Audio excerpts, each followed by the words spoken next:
Os sonhos nos salvam. Sonhos nos fortalecem e nos transformam em alguma coisa melhor. Pela minha alma. Eu juro que até que meu sonho de um mundo com dignidade, honra e justiça se torne realidade para todos nós, eu nunca vou parar de lutar. Nunca.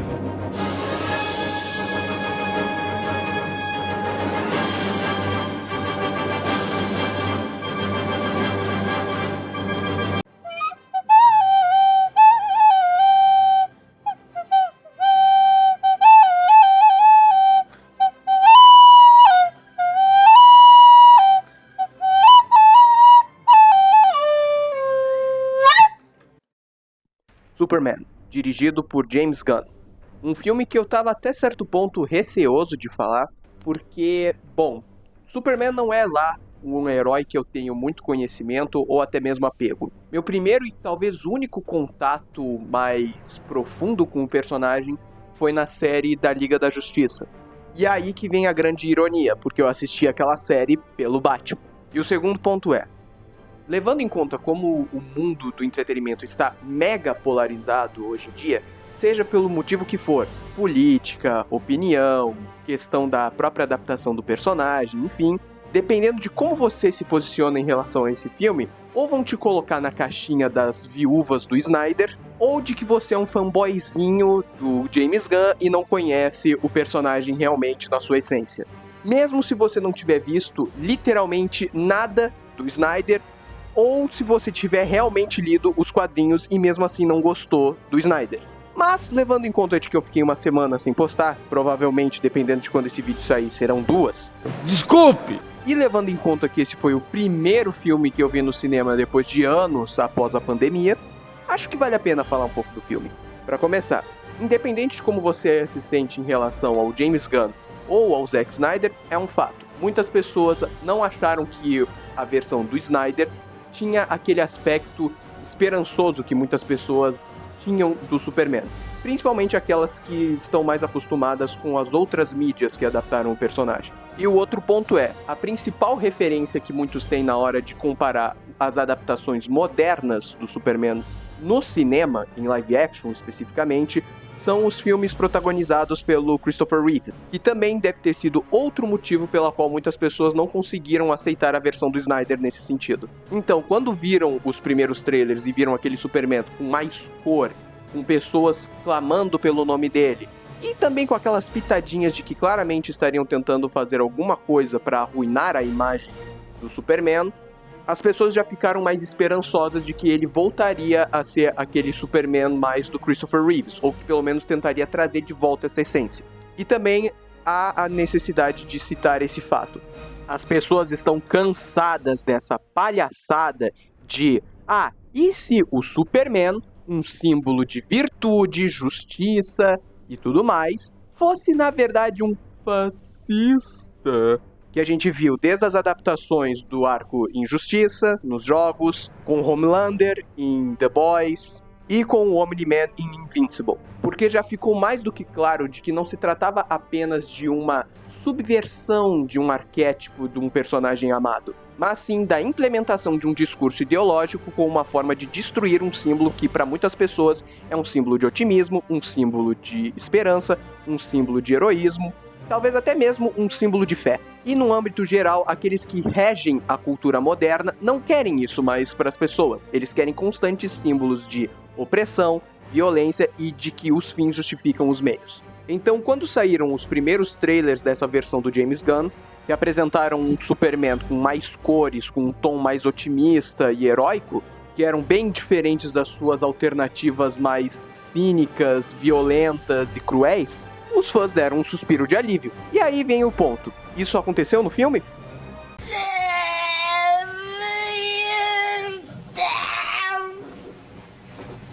Acho que isso vai depender muito de pra quem você perguntar ou até mesmo da sua experiência indo ver esse filme. Pra mim, eu já adianto. Esse filme foi um nota 6 no máximo, porque ele foi bem decepcionante. Afinal, eu tava esperando ver um Superman heróico e que realmente retratasse esse fator esperançoso do personagem, E no final eu não senti que ele teve isso durante o filme inteiro. Ele constantemente apanha para os capangas de Lex Luthor. Havia momentos onde parecia que a importância do Superman era ofuscada por outros personagens que, honestamente, não precisavam ter aparecido nesse filme, como a Gangue da Justiça, como é chamada aqui no filme. Afinal, ainda não é oficialmente a Liga da Justiça. E o filme, principalmente pro Superman nesse sentido, falta aquele momento realmente heróico onde ele se mostra um salvador e um símbolo de esperança. Por exemplo, sabe aquela cena do trailer do garotinho com a bandeira sussurrando Superman como um suplico? Pois é, aí vai um spoiler. No filme, não é o Superman que atende esse pedido, mas a Gangue da Justiça. E aí aquilo, compara com aquela cena do Superman de 78, se eu não me engano, com o Christopher Reeves, o primeiro, onde ele se enfia até o fundo da Terra para levantar a falha de San Andreas de volta no lugar. Ou se formos citar um exemplo de um filme mais conhecido, a cena do Peter Parker com as teias para segurar o trem desgovernado. Então, quando você lembra que esse filme se chama Superman, e ele não tem nenhum momento assim, e o melhor momento para isso, que seria aquele momento na Borávia com o garotinho e a bandeira, ele não faz isso. Quem faz é a Gangue da Justiça, que inclusive é tratado como uma grande piada porque o Guy Gardner, o pior Lanterna Verde, pelo menos na minha opinião, fica lá derrotando os tanques, invocando um monte de mão gigante, dando beat slap gigante, ou mandando um dedo do meio pros tanques. Sem falar que ele também interfere em um dos aspectos mais definidores do Superman, que é a relação deles com a família kryptoniana, onde é revelado que Jor-El e sua esposa o mandaram para a Terra não só para salvá-lo da destruição de Krypton, mas para que assim ele pudesse recomeçar a raça de Krypton, fazendo um harém com as mulheres da Terra e conquistando o planeta com um punho de ferro. Que, honestamente, quando você lembra que James Gunn também dirigiu Brightburn,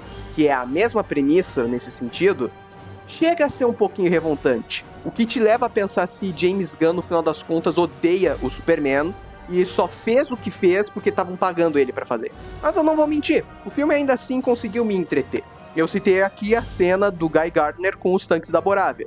Mas também não vou ser hipócrita, eu achei aquela cena engraçada. A revelação de que o Krypto só tá ali com o Superman porque a Supergirl pediu pra ele ficar cuidando do cachorro enquanto ela ia sair fazer festinhas em outros planetas, revelando que o Krypto é esse cachorro sem disciplina por causa da dona, foi engraçado. E o Senhor Fantástico foi, na minha opinião, meu personagem favorito. Eu gosto desse personagem com esse jeitão meio estoico e que acha que todo mundo é burro ou incompetente. Mas é aquilo, quando isso é o melhor de um filme do Superman, aí já é motivo pra ficar preocupado com o futuro da DC no cinema. E eu vou dar um crédito aos filmes do Snyder, no sentido de que, pelo menos, ele tentou fazer algo que fizesse a DC diferente da Marvel.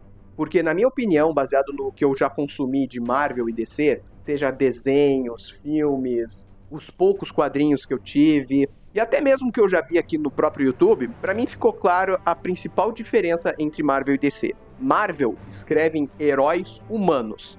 DC escreve heróis mais mitológicos. Enquanto Marvel escreve sobre o garoto que é picado por uma aranha radioativa e depois aprende que com grandes poderes vem grandes responsabilidades, ou do ricaço que tem problemas com álcool devido aos seus problemas de infância e com uma família conturbada, e que aprendeu a usar dessa dor para fazer um bem pro mundo com sua tecnologia e inteligência, ou o bom cientista que comete um sacrifício e depois se torna um monstro raivoso toda vez que ele sente um desequilíbrio de sua raiva, a DC escreve sobre um escolhido que porta um artefato que o faz ter um juramento sagrado para proteger a galáxia, uma amazona, filha de Zeus, que está encarregada de proteger a Terra de todos os males do homem, o último membro de sua raça que é enviado das estrelas e é adotado por uma família humilde de fazendeiros e com essa experiência de vida se torna o guardião da Terra. Caramba, se a gente olhar até pro primeiro design do Flash, do primeiro Flash,